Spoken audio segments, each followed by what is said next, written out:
دیا جس کا بچھونا تھا، سلام اس پر جو سچائی کی خاطر دکھ اٹھاتا تھا، سلام اس پر جو بھوکا رہ کے اوروں کو کھلاتا تھا۔ حمد و ثنا کے بعد انتہائی واجب الاحترام قابل صد احترام بزرگوں اور دوستوں، ماہ محرم الحرام کا آغاز خانوادہ اہل بیت کی عظمت و شان، فضائل و مناقب سے ہوا تھا، اور آج ماہ محرم الحرام کا آخری جمعۃ المبارک ہے۔ تو میری یہ خواہش تھی کہ بات جہاں سے شروع ہوئی تھی وہیں اس کو ہم اختتام پر لے جاتے ہیں۔ تو آج اس حوالہ سے کہ قرآن مجید فرقان حمید میں اہل بیت اطہار کی کیا شان بیان ہوئی ہے، اور اہل بیت کہتے کس کو ہیں، اہل بیت میں کون کون شامل ہے، اور صحابہ کرام رضوان اللہ تعالیٰ علیہ مجمعین ان کا اہل بیت کے ساتھ محبت، عقیدت اور احترام کا کیا تعلق تھا۔ آقا کریم صلی اللہ علیہ وآلہ وسلم جب جزیرہ عرب کو باطل قوتوں سے پاک کر چکے اور اسلام کا غلبہ، اسلام کی شان و شوکت اور کثرت کے ساتھ صحابہ کرام دائرہ اسلام میں داخل ہو چکے، تو نبی اکرم صلی اللہ علیہ وسلم نے اپنی ظاہری حیات طیبہ کا پہلا اور آخری حج ادا کیا۔ آپ نے پوری اپنی حیات طیبہ میں ایک ہی حج سرکار نے فرمایا۔ یہ 8 ہجری ہے، اور آقا کریم صلی اللہ علیہ وسلم نے جب حج ادا کر لیا تو آپ نے خطبہ دیا۔ اس خطبے کو خطبہ حجۃ الوداع کہا جاتا ہے۔ حضرت جابر بن عبداللہ رضی اللہ تعالیٰ عنہ اس حدیث کے راوی ہیں، اور جب آپ کی حدیث بیان کرتے ہیں تو فرماتے ہیں کہ گویا وہ منظر میں آج بھی اپنی نظروں کے سامنے دیکھ رہا ہوں کہ نبی علیہ السلام اپنی اونٹنی قصوہ پر تشریف فرما تھے، میدان عرفات تھا، اور آقا کریم صلی اللہ علیہ وسلم نے خطبہ دیا۔ اس خطبے کے اندر جو نبی علیہ السلام کی گفتگو کا انداز تھا وہ الوداعی تھا۔ جس طرح کوئی کسی سے رخصت ہوتے ہوئے بات کرتا ہے تو نبی علیہ السلام کے انداز سے پتہ چل رہا تھا کہ سرکار دو عالم صلی اللہ علیہ وسلم پردہ فرمانے والے ہیں۔ آپ نے جو گفتگو کی وہ وصیت تھی، اور اس وصیت کے اندر جہاں نبی علیہ السلام نے غلاموں سے حسن سلوک کی تعلیم دی، عورتوں کے احترام کی تعلیم دی، سود کی حرمت کو بیان کیا، انسانی حقوق کا بین الاقوامی چارٹر اس خطبے کے اندر دیا، اسی خطبے کے اندر جس کو خطبہ حجۃ الوداع کہتے ہیں، نبی علیہ السلام نے یہ لفظ بھی ارشاد فرمائے انی تارک فیکم الثقلین، میں دنیا سے جا رہا ہوں لیکن تم میں 2 بڑی عظمت والی شان والی چیزیں چھوڑ کر جا رہا ہوں۔ وہ 2 چیزیں ہیں، اولہما القرآن، ان میں سے پہلی چیز قرآن مجید ہے، وثانیہما اطرتی، اور دوسری چیز میری اولاد اور میری اہل بیت ہیں۔ پہلی چیز قرآن ہے، اور قرآن رسی ہے جو زمین سے آسمان تک ہے، جو بندے کو رب سے ملاتی ہے۔ اور فرمایا اطرتی، دوسری چیز وہ میری اطرت ہے، میری اولاد ہے، میری اہل بیت ہیں۔ اور قرآن اور اہل بیت کا تعلق کیا ہے؟ فرمایا لن یتفرقا حتی یردا علی الحوض، قرآن اور اہل بیت قیامت تک آپس میں جدا نہیں ہوں گے۔ اہل بیت قرآن کے ساتھ ہوں گے، قرآن اہل بیت کے ساتھ ہوں گے۔ اور اس کا ایک مطلب یہ بھی ہے، فرمایا جب تک میں موجود ہوں قرآن میں تمہیں اپنے قول سے سمجھاؤں گا، جب میں پردہ کر جاؤں قرآن سمجھنا ہو تو میری اولاد کا عمل دیکھنا، میری اولاد کی زندگی کو دیکھنا۔ میری اولاد پریکٹیکل ہے قرآن سمجھنے کے لیے۔ حتیٰ یارد علی الحوض، قرآن اہل بیت سے جدا نہیں اور اہل بیت قرآن سے جدا نہیں، جہاں تک کہ قرآن اور اہل بیت دونوں اکٹھے حوض کوثر پر آئیں گے۔ فرمایا میری اس وصیت کا خیال کرنا، نہ قرآن کا دامن چھوڑنا، نہ اہل بیت کا دامن چھوڑنا۔ یہ حدیث مشکات کے اندر موجود ہے، اور علامہ طیبی رحمۃ اللہ علیہ نے اس حدیث کی شرح کرتے ہوئے لکھا، جس نے آقا کریم کی اس وصیت پر عمل کیا اور اپنی زندگی کے اندر نہ قرآن کا دامن چھوڑا، نہ اہل بیت کا ادب، احترام اور محبت کو چھوڑا، اس کو انعام یہ ملے گا کہ جس طرح قرآن اور اہل بیت آپس میں جدا نہیں ہیں، ان دونوں سے محبت کرنے والا قیامت تک ان سے جدا نہیں ہوگا، یہاں تک کہ جب قرآن اور اہل بیت حوض کوثر پر آئیں گے تو اپنے ادب اور محبت کرنے والے کو ساتھ لا کر آقا کریم کی بارگاہ میں گواہی دیں گے کہ اس نے آپ کی وصیت پر عمل کیا، ہمارا ادب کیا، ہمارا احترام کیا، سرکار کوثر کا جام تو پلائیں گے، اس ادب و احترام جو اہل بیت کا کیا، قرآن کا کیا، انعام بھی دیں گے۔ اگر رسول اللہ انعام دیں گے اس کے بعد خدا اجر دے گا، اور جو اجر خدا دے گا وہ خدا ہی جانتا ہے وہ کیا اجر ہوگا۔ توجہ ہے آپ کی؟ تو آل بیت پر کی محبت اور ادب اور احترام یہ وصیت ہے آقا کریم صلی اللہ علیہ وسلم کی، جس پر قیامت تک حکم کا عمل کرنے کا حکم دیا گیا کہ تم آل بیت کا ادب کرو، قرآن کا ادب کرو، کیونکہ یہ جس طرح دونوں آپس میں جدا نہیں ہے، ان سے محبت کرنے والا ان دونوں سے جدا نہیں ہو سکتا۔ قرآن شان بیان کرتا ہے اہل بیت کی، انما یرید اللہ لیذھب عنکم الرجس اہل البیت، اللہ چاہتا ہے، کون چاہتا ہے؟ توجہ نہیں ہے آپ کی؟ کون چاہتا ہے؟ جو اللہ چاہتا ہے اس میں نقص نہیں ہوتا، جو اللہ چاہتا ہے وہ پورا ہو کر رہتا ہے، جو اللہ چاہتا ہے وہ مکمل ہو کر رہتا ہے۔ کیا چاہتا ہے اللہ؟ رب چاہتا ہے کہ آپ کی آل بیت سے نجاست کو، کمی کو، نقص کو، ناپسندیدہ چیزوں کو رب دور کر کے آپ کے خاندان کو وہ طہارت دے، پاکیزگی دے، ستھرائی دے کہ ایسی پاکیزگی اور طہارت جو رسول اللہ کے خاندان کو ملے، ایسی طہارت کسی نے دیکھی نہیں ہوگی، ایسی پاکیزگی کسی نے سنی نہیں ہوگی، اور ایسا ستھرا پن کسی کے دل میں خیال نہیں آیا ہوگا جو رب رسول اللہ کے خاندان کو اور اہل بیت اطہار کو عطا کرنے والا ہے۔ یہاں مارکۃ العرابہ سے اہل بیت کہتے کس کو ہیں؟ یہاں بعض حضرات نے مفسرین نے لکھا کہ یہاں اہل بیت سے مراد صرف نبی علیہ السلام کی ازواج مطہرات ہے۔ اسی بنیاد پر بعض لوگوں نے کہا کہ اہل بیت صرف رسول اللہ کی بیویوں کو کہا جاتا ہے، بعض نے کہا کہ نہیں، اس آیت کے اندر اہل بیت سے مراد صرف 5 ہستیاں ہیں اور وہ آپ جانتے ہیں کون ہے، اور بعض نے کہا کہ نہیں، اہل بیت سے مراد عام ہے، رسول اللہ کے خاندان کے سارے افراد اس میں شامل ہے۔ یہاں کیا مراد ہے؟ جن اہل بیت کی طہارت کی بات قرآن کر رہا ہے، سمجھیں گے بات کو، سنیں گے، یاد بھی رکھیں گے۔ قرآن یہاں جن اہل بیت کی طہارت کی بات کر رہا ہے، اب ذرا آپ سمجھیں گے بات کو۔ یہ آیت کہاں اتری ہے؟ یہ حضرت ام سلمہ ام المومنین حضور کی زوجہ کے گھر میں اتری ہے، اور اس آیت سے پہلے جن کا ذکر ہے وہ رسول اللہ کی ازواج مطہرات ہے، اس آیت کے بعد جن کا ذکر ہے وہ بھی رسول اللہ کی ازواج ہے۔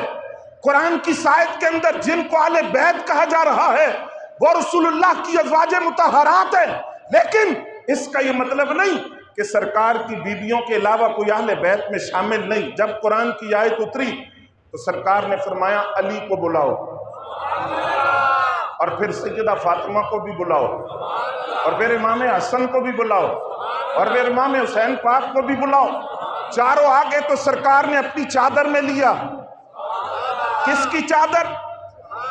کس کی چادر؟ سرکار کی چادر، جس کی قسم قرآن کھاتا ہے، اس چادر تطہیر میں سرکار نے چاروں کو لیا، اور چاروں کو لے کر دعا فرمائی، اللہم ہؤلاء اہل بیتی، یا اللہ یہ بھی میری آل بیت ہے۔ ان 4 کو لے کر بتایا کہ یہ نہ سمجھنا چونکہ قرآن میں جو آل بیت کا لفظ آیا وہ رسول اللہ کی بیویوں کے لیے تھا، تو ان 4 کو چادر میں لے کر بتایا کہ یہ نہ سمجھنا کہ صرف میری ازواج اہل بیت میں ہیں، نہیں، یہ 4 بھی اہل بیت میں ہیں، اور صرف یہ 4 نہیں، خانوادہ بنو ہاشم کا ہر وہ فرد، رسول اللہ کے خاندان کا ہر وہ فرد جس نے کلمہ پڑھا، ایمان لایا، اس کو اہل بیت کہا جاتا ہے، اور ساری اہل بیت کی طہارت کی بات قرآن بیان کر رہا ہے۔ یہ اہل سنت کا عقیدہ ہے۔ نبی علیہ السلام کی ازواج بھی مراد ہے، اولاد بھی مراد ہے، خاندان بنو ہاشم کے سارے افراد، اب آپ توجہ فرمائیں تو مسئلہ سمجھاؤں. جب اہل بیت کا لفظ بولتے ہیں تو اس سے مراد کیا ہے؟ سب سے پہلے اہل بیت سکنا، حضور کے گھر میں رہنے والے کون؟ حضرت خدیجہ پاک، حضرت سودا بنت زمع پاک، حضرت عائشہ صدیقہ پاک، حضرت حفصہ بنت عمر پاک، حضرت میمونہ پاک، حضرت جویریہ پاک، حضرت زینب بنت جہش پاک، حضرت زینب بنت خزیمہ پاک، حضرت صفیہ بن ہوئی بن اخطب پاک، اور حضرت ام سلمہ پاک، اور حضرت ماریہ قبطیہ پاک، اور حضرت ام حبیبہ پاک. اہل بیت سکنا اہل بیت میں شامل، اور وہ رسول اللہ کی بیویاں. اور پھر اہل بیت ولادتی جنہوں نے آنکھ ہی نبوت کے گھر میں کھولی ہے، وہ سیدہ زینب پاک، سیدہ رقیہ پاک، سیدہ ام کلثوم پاک، سیدہ زہرا پاک، حضور کے تینوں صاحبزادے اور رسول اللہ کی صاحبزادیوں کی آگے جتنی اولاد ہے وہ اہل بیت ولادتی میں شامل ہے. پھر اہل بیت نسبی، رسول اللہ کے خاندان کے وہ لوگ جو اسلام لائے، وہ کون ہے؟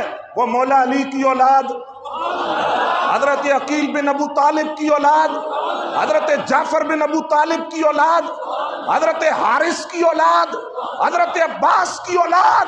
ان کو اہل بیت کہا جاتا ہے، اور یہی اہل سنت کا عقیدہ ہے.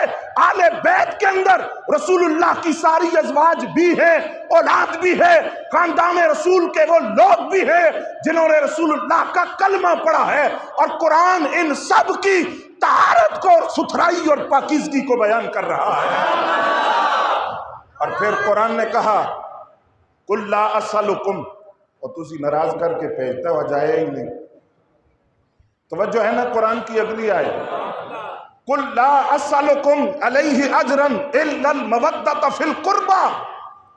قرآن کہتا ہے جس وقت آقا کریم نے تبلیغ کا آغاز کیا، توجہ ہے، بولیں ذرا سبحان اللہ، جس وقت تبلیغ اسلام کا آغاز کیا، قرآن کے احکام لوگوں تک پہنچائے. یہ مسئلہ بڑا ضروری سمجھنا ہے آپ نے. اہل سنت کا عقیدہ کے اہل بیت کے حوالے سے قرآن کے احکام لوگوں تک پہنچائے، جنت کے، جہنم کے، عذاب کے، انعامات کے، جزا کے. قرآن نے جو احکام بیان کیے عبادات کے، معاملات کے، تو اس پر بعض جاہلوں نے کہا کہ یہ نبی تبلیغ اس لیے کرتے ہیں کہ یہ مالی فائدہ چاہتے ہیں، ان کو مالی نفع کی ضرورت ہے، مال مطلوب ہے، اس لیے یہ تبلیغ کر رہے ہیں. کسی نے اقتدار کی بات کی، کسی نے عورت کی بات کی کہ ان کی تبلیغ کا مقصد مالی منفعت اور مالی فائدہ ہے.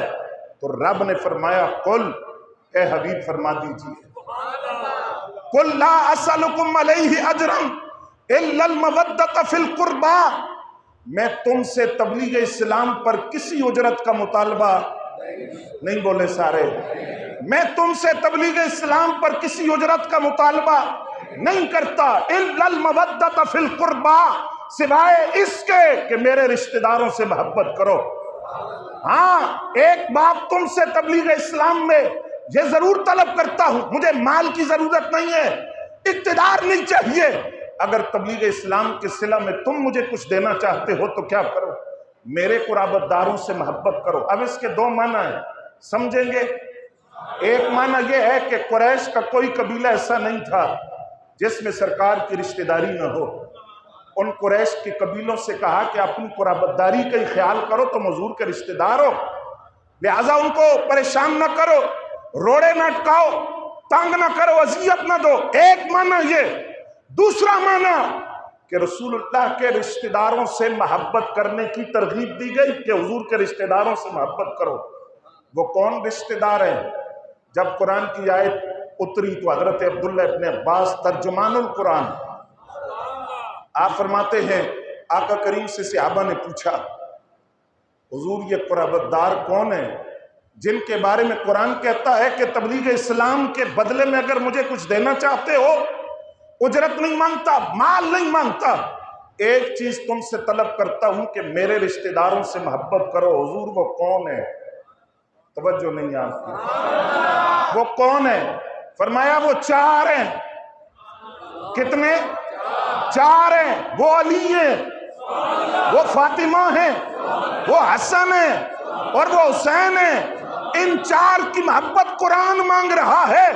اسی بنیاد پر اہل سنت کا عقیدہ ہے کہ اہل بیت کے اندر رسول اللہ کی تمام ازواج شامل ہیں، رسول اللہ کے خاندان کے وہ لوگ جو اسلام لائے وہ اہل بیت میں شامل ہیں، اور رسول اللہ کی اولاد اہل بیت میں شامل ہے، لیکن اہل بیت کے اندر جو مقام پنجتن پاک کا ہے وہ اور کسی کے حصے میں نہیں آیا۔ اسی بنیاد پر شیخ محقق کہتے ہیں جب بھی اہل بیت کا لفظ بولا جاتا ہے پہلا ذہن جن 5 ہستیوں کی طرف جاتا ہے وہ 5 ہستیاں وہی ہیں جن کو پنجتن پاک کہا جاتا ہے۔ اور میں یہ بات عرض کر دوں، اگر کوئی میری بات کا غلط مطلب نہ لے، عرض کروں سمجھیں گے، ہمیں ان پنجتن پاک سے بھی بڑا پیار ہے اور ان پنجتن پاک سے بھی۔ وہ پنجتن پاک ایک تو خود رسول اللہ کی ذات، پھر مولا علی، پھر سیدہ فاطمہ الزہرا، پھر امام حسن پاک، پھر امام حسین پاک، اور یہ پنجتن پاک خود رسول اللہ، پھر ابو بکر پاک، پھر عمر پاک، پھر عثمان پاک، پھر علی پاک۔ اہل سنت ان 5 سے بھی پیار کرتے ہیں، ان 5 سے بھی پیار کرتے ہیں۔ بات اہل بیت کی ہو تو وہ 5 بڑی فضیلت والے، صحابہ کی ہو تو ادھر بھی یہ 5 بڑی فضیلت والے۔ اب اہل بیت میں پنجتن پاک سے کون مراد ہے؟ توجہ میری طرف رہے، کون مراد ہے؟ سب سے پہلے روح کائنات، جان کائنات، مرکز کائنات، حیات کائنات، مبدأ کائنات، منشأ کائنات، وجہ تخلیق کائنات، فخر الانبیاء، امام الانبیاء، قائد المرسلین، آقا کریم صلی اللہ علیہ وسلم۔ اہل بیت کے پہلے فرد خود رسول اللہ ہے، دوسرے مولا علی پاک، تاجدار حلتا، باب مدینہ العلم، فاتح خیبر، شہنشاہ ولایت، حسنین کے بابا، زہرا کے شوہر مولا علی۔ اہل بیت کے اندر دوسرے فرد، تیسرے سیدہ طیبہ طاہرہ زاہدہ عابدہ ساجدہ قانتہ شافعہ مقدسہ معطرہ مطہرہ منورہ سیدہ فاطمہ الزہرا، اور چوتھے اور 5ویں وہ ہیں جن کو صحابہ نے کئی مرتبہ نبوت کے کندھوں پر سوار دیکھا ہے۔ کیا شان ہے ان پنجتن پاک کی! اور یہ جو چوتھی اور 5ویں ہستی ہے ان کا تعارف اگر عمر پاک کی زبان سے کرواؤں، ذوق آپ کا بن نہیں رہا آج ویسے، عمر پاک کی زبان سے ان کا تعارف سنیے۔ مدائن سے مال غنیمت آیا، یہ جو آج صحابہ اور اہل بیت میں الیکشن کرواتے ہیں یہ اہل سنت کا طریقہ نہیں ہے۔ اہل سنت کے نزدیک صحابہ اور اہل بیت رحماء بینہم، آپس میں محبت کرنے والے، ادب و احترام کرنے والے۔ مدائن کا مال غنیمت آیا، ڈھیر لگ گیا اور تقسیم ہوا، اپنے بیٹے کو فاروق اعظم نے دیا 500 اور امام حسن کو دیا 1000، امام حسین پاک کو دیا کتنا؟ نہیں بولے سارے، 1000۔ تو حضرت عبداللہ ابن عمر نے عرض کی ابا جان اس کی حکمت پوچھ سکتا ہوں؟ مجھے 500 اور ان کو 1000۔ فرمایا تو بیٹا ہے عمر کا، وہ بیٹے علی کے اور پھر سیدہ فاطمہ کے، اور تجھے پتہ ہے ان کے نانا کون ہے، پتہ ہے نانی کون ہے۔ اب یہ جو فاروق اعظم رضی اللہ تعالیٰ عنہ نے تعارف کروایا نا، یہ مستدرک کی حدیث ذرا آپ کو سنا دوں۔ آقا کریم نے پڑھائی نماز عصر، اور عصر پڑھا کے دعا بعد وچ منگی ہے، پہلے فرمایا حسن کو بلاؤ، حسین کو بلاؤ۔ صحابہ سمجھے بڑا کوئی ضروری کام ہے، دعا بھی نہیں مانگی سرکار نے، سلام پھیرا، دونوں کو بلا کر کندھوں پہ اٹھا کر صحابہ سے فرمایا دسو کون نے؟ بتاؤ یہ کون ہے؟ تو کیا صحابہ نہیں جانتے تھے؟ صحابہ نہیں جانتے تھے؟ جانتے تھے سارے صحابہ، حسن پاک کو بھی جانتے تھے، حسین پاک کو بھی جانتے تھے، لیکن خاموش ہو گئے۔ آج سنیں ذرا، رسول اللہ تعارف کروانے لگے ہیں، اور میں عرض کروں ایسے کندھے بھی کائنات میں کسی کے نہیں، ایسا نانا بھی کائنات میں کسی کا نہیں، اور ان کندھوں پر بیٹھنے والے نواسوں جیسے نواسے بھی کائنات میں کسی کے نہیں، جن کو سرکار سونگے تو فرمائیں مجھے خوشبو آتی ہے۔ کیسی خوشبو؟ فرمایا ہما ریحان طایا، یہ میرے دو پھول ہیں، پھول مصطفیٰ کے ہیں، خوشبو بھی مصطفیٰ والی آتی ہے۔ یہ میرے دو پھول ہیں، ان کو سونگتا ہوں مجھے خوشبو آتی ہے۔ ان دونوں کو کندھوں پہ سوار کر کے صحابہ سے فرمایا تمہیں پتہ ان کے نانا کون ہے، نانی کون ہے، اماں کون ہے، بابا کون ہے، خالائیں کون ہیں، ان کے ماموں کون ہیں، ان کے چچا کون ہیں، ان کی پھپھی کون ہے؟ یہ پوچھ کے پھر خود فرمایا سنو، ان کے نانا نبیوں کے سردار، ان کی نانی خدیجۃ الکبریٰ، ان کی اماں سیدہ زہرا، ان کے بابا علی المرتضیٰ، اور ان کی خالائیں سیدہ زینب، سیدہ رقیہ، سیدہ ام کلثوم، ان کے ماموں حضرت قاسم، ان کے چچا جعفر بن ابی طالب، ان کی پھپھی ام ہانی بنت ابی طالب۔ فرمایا یہ تو تعارف تھا، ذرا اب حسنین کے خاندان کا مقام سنو۔ اور آپ کو سنایا میں نے کئی مرتبہ ہے، آپ کو یاد بھی ہوگا، آپ ساتھ ذرا بولیں گے بھی۔ فرمایا تمہیں پتہ ہے ان کے خاندان کا مقام کیا ہے؟ جدہما فی الجنہ، جدتہما فی الجنہ، امہما فی الجنہ، ابوہما فی الجنہ، خالہما فی الجنہ، تیلا نہیں پڑھنا، خالتہما فی الجنہ، امہما فی الجنہ، امتہما فی الجنہ۔ فرمایا حسنین کے نانا جنت میں، حسنین کی نانی جنت میں، حسنین کی اماں، حسنین کے بابا، حسنین کی خالائیں، حسنین کے ماموں، حسنین کے چچا، حسنین کی پھپھی، وَهُمَا فِي الْجَنَّةِ، یہ دونوں خود بھی جنت میں، وَمَنْ يُحِبُّهُمَا فِي الْجَنَّةِ، جو ان دونوں سے محبت کرے وہ بھی ان کی محبت کی وجہ سے سیدھا جنت میں ہے۔ توجہ ہے کوئی نہیں؟ یہ 5 ہستیاں، ان کو پنجتن پاک کہتے ہیں۔ نجران کے سائیوں کا وفد آیا مناظرہ کرنے کے لیے۔ مناظرہ کیا ہے کہ عیسیٰ علیہ السلام اللہ کے بیٹے ہیں۔ آقا کریم نے فرمایا دلیل کیا ہے؟ دلیل یہ ہے کہ وہ بغیر باپ کے پیدا ہوئے۔ تو فرمایا کہ آدم علیہ السلام کے بارے میں کیا خیال ہے؟ وہ تو بغیر ماں باپ کے پیدا ہوئے۔ اب ظاہری بات ہے دلائل تھے نہیں، بات نہ بنی، بات نہ مانی، بات مباہلے تک آ گئی۔ مناظرہ کہتے ہیں دلائل سے بات کرنا، مباہلہ کہتے ہیں بات دلائل سے نہ بنے، کتابوں سے نہ بنے، دونوں فریق ایک دوسرے کے خلاف دعا کرتے ہیں کہ اگر میں سچا ہوں تو یہ تباہ ہو جائے، اور وہ دوسرا فریق کہتے ہیں میں سچا ہوں تو یہ تباہ و برباد ہو، اس پر عذاب آئے۔ یہ مباہلہ ہے، مباہلے کی بات آ گئی۔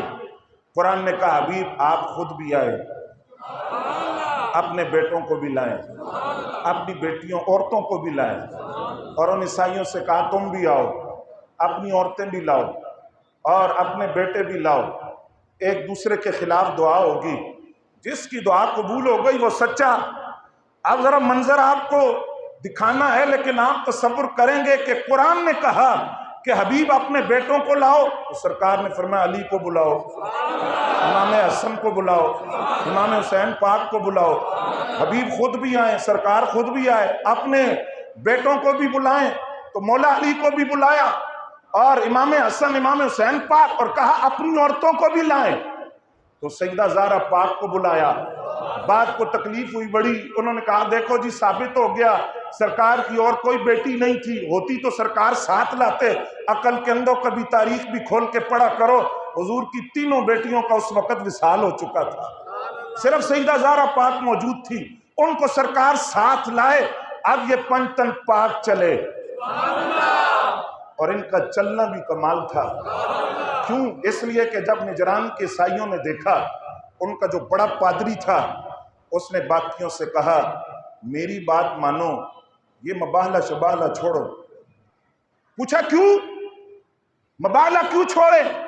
کہا اس لیے چھوڑو جو چہرے میں دیکھ رہا ہوں، اور وہ قرآن نے جو طہارت بیان کی ہے اس طہارت کا نور ان کے چہروں سے چمک رہا ہے، اور جو چہرے میں دیکھ رہا ہوں ان چہرے والوں نے اگر ہاتھ اٹھا کر تمہارے خلاف ایک مرتبہ دعا کر دی، تم کیا روئے زمین پر ایک عیسائی بھی نظر نہیں آئے گا، اس لیے مبالہ چھوڑو۔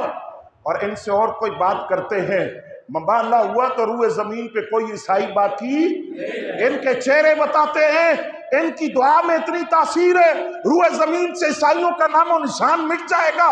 بات جزیے پر ختم ہو گئی، ٹیکس پہ ختم ہو گئی، لیکن میں ایک بات عرض کرنا چاہتا ہوں، ایک طرف تھا باطل،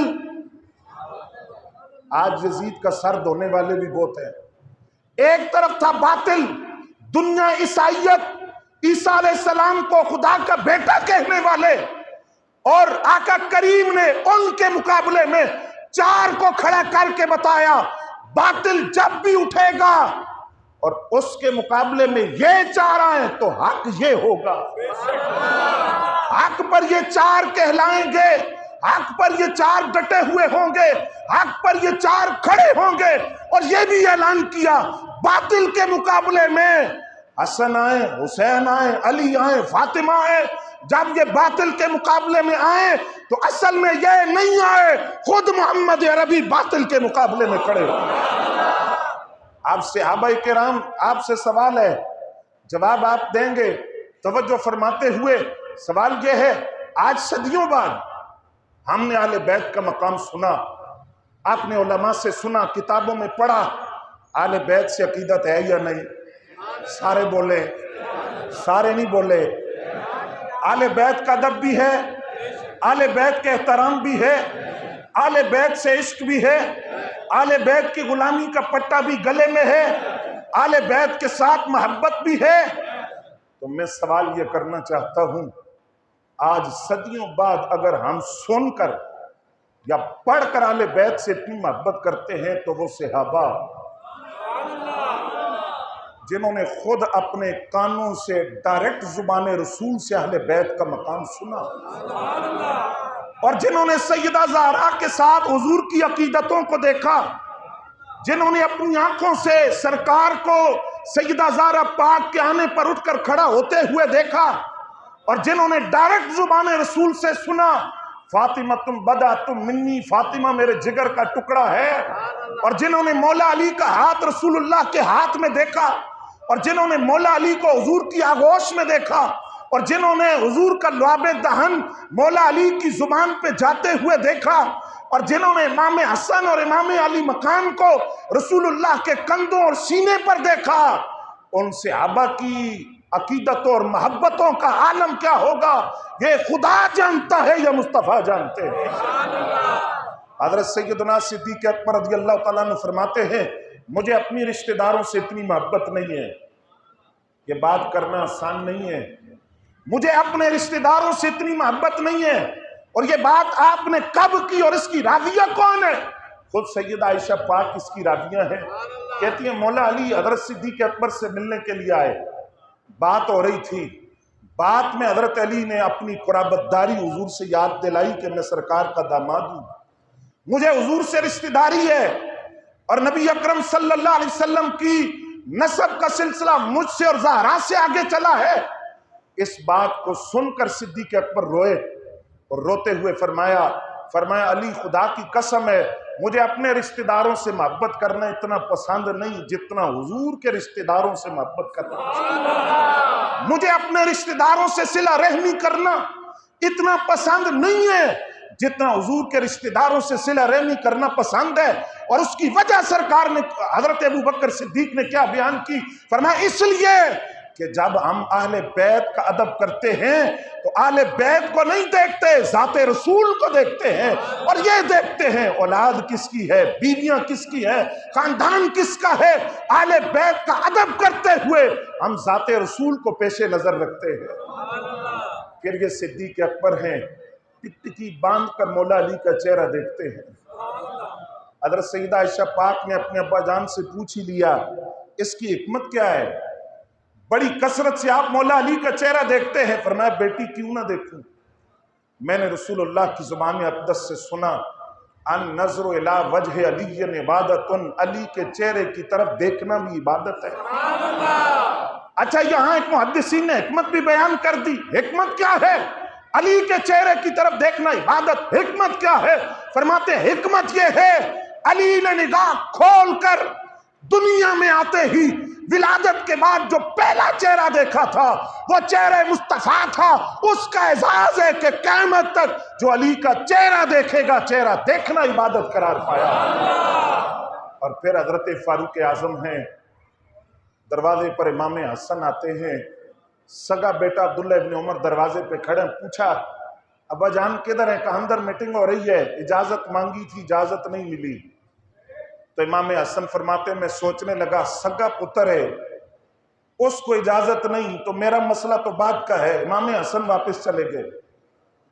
حضرت فاروق اعظم کی امام حسن سے ملاقات ہوئی، فرمایا بھتیجے ملنے نہیں آتے؟ کہا امیر المومنین میں آیا تھا لیکن میں نے دیکھا کہ آپ کے دروازے پر سگا بیٹا دروازے پہ کھڑا ہے، اور انہوں نے کہا کہ مجھے اجازت نہیں ہے ملنے کی، اندر ریاست کے بعد اہم معاملات کے اندر میٹنگ ہو رہی ہے، اجازت نہیں ہے۔ تو میں واپس چلا آیا۔ سنیے فاروق اعظم کا جملہ، فرمایا حسن یہ جو ہمارے سر کے بال ہیں یہ آپ کے نانا کے صدقے خدا نے ہمیں دیے ہیں، یہ وجود صدقہ ہے ذات مصطفیٰ کا۔ اور حسن آپ جب بھی عمر کے دروازے پر آئیں تو عمر آپ سے کہتا ہے آپ کو اجازت لینے کی ضرورت نہیں ہے، عبداللہ ابن عمر کا ضرورت ہے، آپ کو ضرورت نہیں ہے۔ فرق ہے وہ بیٹا ہے عمر ابن خطاب کا، آپ بیٹے ہیں علی المرتضیٰ کے، نواسے ہیں رسول اللہ کے۔ آپ جب بھی آئیں عمر کے گھر کے دروازوں تو کیا ہے، عمر کے دل کے دروازے بھی کھلے ہوئے ملیں گے۔ یہ قرآن نے ویسے تو نہیں کہا رحماء بینہم، یہ آپس میں محبت کرتے ہیں، آپس میں پیار کرتے ہیں۔ یہ جو اس میں سلوک تھا کہ وظیفہ مولا علی کے بیٹوں کو زیادہ دیا تو مولا علی کو بات پہنچ گئی، کسی کی اولاد سے اچھا سلوک کرو تو باپ خوش ہوتا ہے یا نہیں؟ مولا علی خوش ہوئے۔ مولا علی نے کہا عمر میری اولاد سے یہ سلوک کیوں نہ کرتے؟ عمر و سراج و اہل الجنہ، عمر تو جنتیوں کے چراغ ہیں، عمر جنتیوں کے چراغ ہیں، وہ میری اولاد سے کیوں سلوک نہ کرتے؟ بات مولا عمر تک پہنچ گئی کہ مولا علی آپ کے بارے میں یہ کہتے ہیں۔ انہوں نے فوراً بیٹے کو بھیجا، کہا جاؤ مولا علی سے کہو لکھ کے دیں۔ کیا کریں؟ لکھ کے دیں۔ یہ بات جو انہوں نے کہی ہے جملہ میرے بارے میں، اس کو لکھ کر دیں۔ تو اب مولا علی نے جو لکھا تو کمال لکھا، فرمایا میں علی ضمانت دیتا ہوں میں نے خود رسول اللہ سے سنا۔ یعنی مولا علی نے بتایا کہ میری بات نہیں ہے، میں نے رسول اللہ سے سنی ہے، میں نے رسول اللہ سے سنا۔ سرکار نے فرمایا مجھے جبریل نے کہا ہے، جبریل نے کہا رب فرماتا ہے عمر و سراج و اہل الجنہ، عمر جنتیوں کے چراغ ہے۔ فاروق اعظم نے فرمایا یہ جو علی نے لکھا ہے نا یہ میرے کفن میں رکھ دینا، علی کی تحریر میری بخشش کی ضمانت اور سند بن گئی۔ اور وہ عثمان غنی ہیں، رسول اللہ کے خاندان کا کوئی فرد سامنے سے آتے ہوئے دیکھتے تو سواری سے اتر جاتے اور پیدل چلنا شروع کر دیتے۔ وہ کہتے آپ سواری پر بیٹھے؟ فرماتے نہیں، ہمیں خون رسول کا حیا ہے، رسول اللہ کی آل کا حیا ہے، ہم حضور کے آل بیت کا ادب۔